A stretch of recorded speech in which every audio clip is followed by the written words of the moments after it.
ابن حاتم نے حضرت علی سے نقل کیا ہے کہ ایک مرتبہ نبی پاک صاحب الولاق صلی اللہ علیہ وآلہ وسلم اپنے صحابہ کے ساتھ بیٹھے تھے۔ میرے آقا علیہ الصلوۃ والسلام صحابہ سے فرما رہے تھے کہ پہلی امت میں کچھ لوگ تھے کہ جنہوں نے اللہ کی عبادت بہت زیادہ کی، جو بہت زیادہ اللہ کی عبادت کرتے رہے، تقریباً 80 سال تک وہ اللہ کی عبادت کرتے رہے، اور انہوں نے اللہ کی عبادت ایسی کی کہ پلک جھپکنے تک ان سے بھی کوئی گناہ نہ ہوا، کہ وہ بالکل گناہ کے قریب بھی نہ گئے۔ 80 سال تک لگاتار وہ اللہ کی عبادت کرتے رہے۔ اس کے بعد میرے آقا علیہ الصلوۃ والسلام نے 4 کے نام بھی بتائے کہ ان میں 4 یہ ہیں، حضرت زکریا، حضرت ایوب اور حضرت یوشع بن نون۔ یہ ایسے شخص ہیں پہلی امتوں میں کہ جنہوں نے اپنی زندگی میں کوئی بھی گناہ سے نہ ہوا، کہ بہت ہی زیادہ کثیر تعداد میں اللہ تبارک و تعالی کی یہ عبادت کرتے رہے۔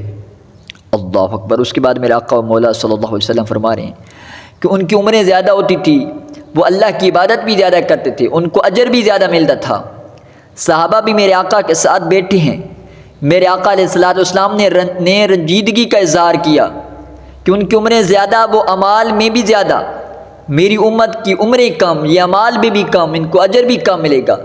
تو میرے رب نے حضرت جبریل علیہ السلام کو بھیجا کہ اے جبریل جاؤ محمد مصطفیٰ کو جا کر یہ پیغام سنا دو کہ اے محمد رنجیدگی کا اظہار نہ کر، بلکہ میں رب تعالیٰ تیری امت کو ایک عظیم تحفہ عطا کر رہا ہوں کہ جو شخص اس میں عبادت کرے گا، اس میں مجھے یاد کرے گا، نوافل ادا کرے گا، نمازیں پڑھے گا، خیر من 1000 شہر، تو میں رب تعالیٰ اس کو 1000 مہینے سے زیادہ ثواب عطا فرماؤں گا۔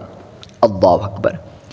کہ محمد اپنی امت کو بتا دے کہ میں رب تعالیٰ تجھے ایک ایسی رات عطا کر رہا ہوں کہ جس شخص نے اس رات میں اللہ کی عبادت کر لی تو وہ یوں نہ سمجھے کہ اس نے صرف ایک رات اللہ کی عبادت کی ہے، بلکہ وہ یوں سمجھے کہ وہ 1000 مہینے تک اللہ کی عبادت کرتا رہا ہے۔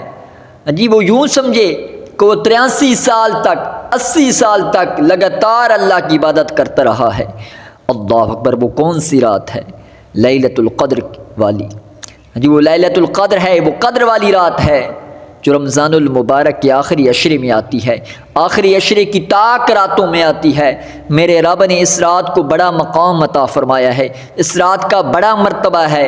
جو شخص اس رات میں خلوص نیت کے ساتھ اللہ کے حضور حاضر ہوتا ہے تو میرا رب اس کی جھولی کو رحمتوں سے بھر دیتا ہے۔